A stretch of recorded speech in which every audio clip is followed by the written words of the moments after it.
The only way that people will justify the actual true closing costs is if we actually help them understand that they have an option.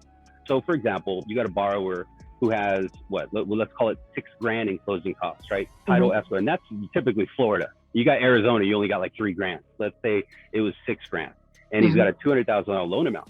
Well, I know that person is going to defer a mortgage payment. That mortgage payment on a $200,000 loan is probably maybe $2,000. On top of that, they're going to get an escrow balance refund or a transfer of the balance that you already serviced. Because keep in mind, I'm playing chess. So I know that if you don't do this, you're going to make the mortgage payment anyway. So I get to use that as a tool. But I'm not going to tell you to pay it off. I'm going to just kind of throw it out there and then let you know that you could decide what to do.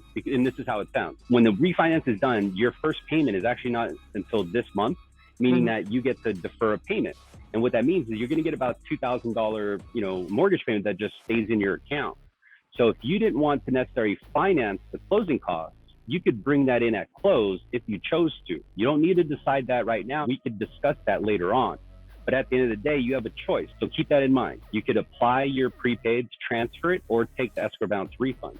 And that's something that you want to find out too, if Mr. Group is okay giving a refund versus transferring it. But it's all how you get to that point. You see, at the time of pitching and solidifying that close, you have to ensure that you deliver it in a way that they are basically in a position where they would feel dumb to say no. And so the meat of it is in how it gets up to there, right?